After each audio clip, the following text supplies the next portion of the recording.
안녕하세요. 부모 코칭 노트 유선쌤입니다. 무더운 여름 어떻게 지내고 계신가요? 야외 활동은 덥고 지치죠? 그렇다고 집에만 있자니 또 아이들과의 스마트폰 갈등이 만만치 않으실 것 같은데요. 혹시 지금 스마트폰을 두고 집집마다 전쟁이 벌어지고 있는 건 아닐까요? 그렇습니다. 스마트폰은 어느새 자녀 양육의 가장 큰 고민거리 중 하나가 됐어요. 혹시 아이가 너무 스마트폰에 빠져 있는 건 아닐까 걱정되시나요? 실제로 요즘 아이들은 스마트폰과 함께 자란다고 해도 과언이 아닌데요. 그래서 오늘부터 몇 해에 걸쳐 조너선 하이트 교수의 2024년 신작 불안 세대 디지털 세계는 우리 아이들을 어떻게 병들게 하는가를 참고해서 우리 아이들의 정신 건강을 위협하는 디지털 환경에 대해 이야기해 보려고 합니다. 오늘은 그 첫 번째 시간이고요. 책의 일부 내용을 중심으로 한국 사회의 현실과 최신 뇌과학 연구 결과까지 함께 살펴보도록 할게요.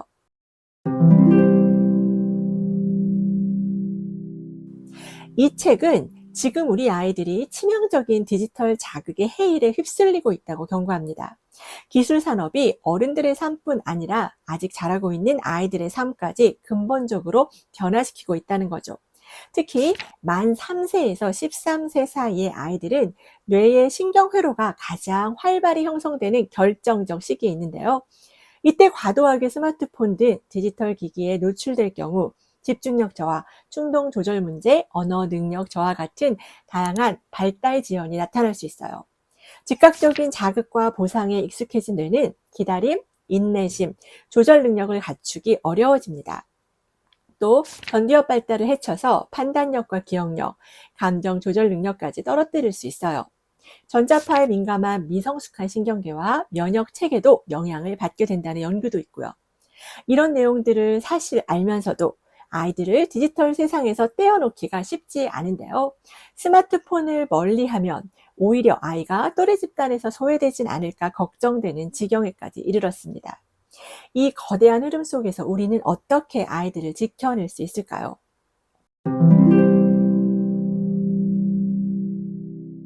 조너선 하이트 교수는 2010년대 초반부터 전 세계 청소년들 사이에서 불안과 우울증, 자해, 자살이 급증했다고 지적합니다. 이는 단지 개인의 문제가 아닌 사회적, 구조적 현상이라는 건데요. 특히 정신질환은 내면화 장애 중심으로 나타났다고 해요. 이 장애는 불안, 두려움, 슬픔 같은 감정을 내면에 가두고 사회적 관계를 회피하는 경향을 말하는데요. 내면화 장애는 여아에게 더 흔하지만 최근에는 남아, 여아 모두에서 급증하는 추세를 보인다고 합니다. 이는 청소년기 뇌 발달과도 관련이 있어요.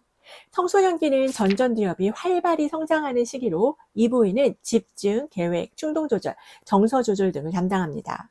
근데 디지털 미디어에 과도하게 노출되면 짧고 강한 자극에만 반응하게 돼서 책 읽기, 학습, 친구와의 대화, 현실의 감정 등의 흥미를 잃게 되죠.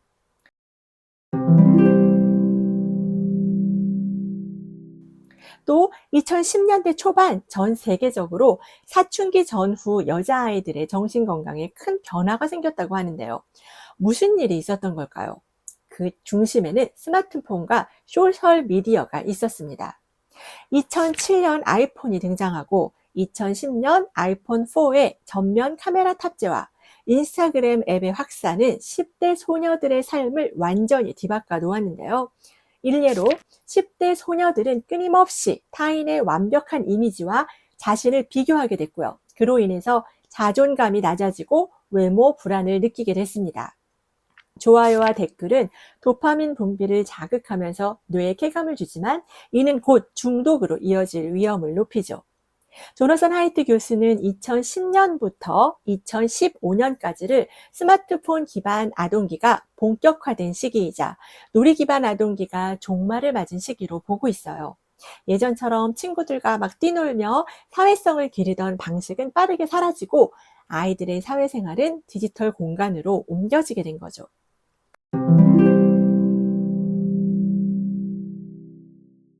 그럼 남자아이들은 어떨까요? 남자아이들은 온라인 게임, 유튜브, 레딧, 심지어 하드코어 포르노 등 다양한 디지털 콘텐츠에 몰입합니다. 이들 콘텐츠 역시 언제 어디서나 스마트폰으로 쉽게 접근할 수 있게 되었고요. 게임이나 영상 콘텐츠는 즉각적이고 강렬한 자극을 통해 도파민을 분비시켜 강한 만족을 주지만 이 역시 내성을 만들어 더 자극적인 콘텐츠를 원하게 만들어요.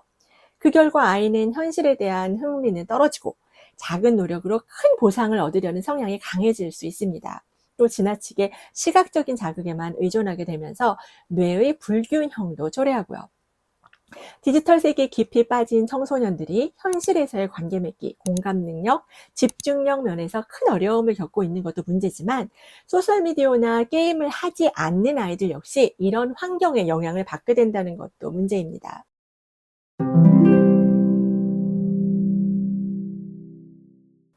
책에서는 청소년 정신 건강의 위기가 미국만의 문제가 아니라고 말하는데요. 영국, 캐나다, 북유럽에서도 동일한 시기에 같은 현상이 나타났다네요. 한국은 어떨까요? 2022년 문화체육관광부 조사에 따르면 10대 청소년의 여가활동 1순위는 온라인 동영상 시청 97.2%라고 하고요. 스마트폰 사용이 95.6%, 게임이 88.3% 순으로 나타났습니다. 또 통계청 자료에 따르면 2022년 한국 청소년의 우울감 경험률은 무려 27.2%였고 2021년에는 자살이 10대 사망 원인 1위였습니다. 특히 여자 청소년의 정신건강 문제는 더욱 심각하게 나타난다고 하는데요.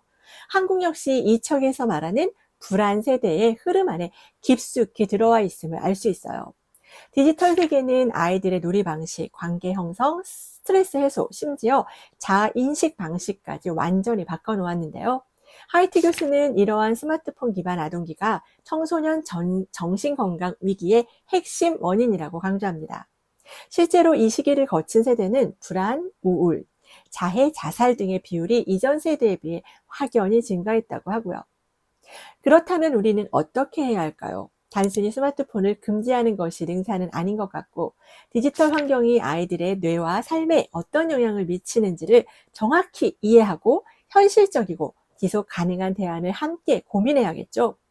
아이들이 몸도 마음도 건강하게 자랄 수 있도록 현실 세계에서 다양한 경험과 관계를 맺을 수 있는 환경을 마련해 주는 것, 이게 지금 우리 어른들의 책임이 아닐까 생각해 봅니다. 다음 시간에는 이 책의 2부 내용을 중심으로 놀이 기반 아동기의 상실이 아이들의 성장에 어떤 영향을 미쳤는지, 그리고 아동이 건강한 어른으로 성장하기 위해 무엇이 필요한지를 함께 살펴보려고 하니까요. 꼭 함께 해주시고요. 오늘 방송 시청해 주셔서 감사합니다. 부모님의 따뜻한 관심과 지혜가 우리 아이들의 미래를 바꿀 수 있다는 말씀 드리면서 이제 그만 인사드릴게요. 구독, 좋아요, 댓글, 알림 설정으로 응원 부탁드립니다. 그럼 다음 시간까지 모두 평안하세요.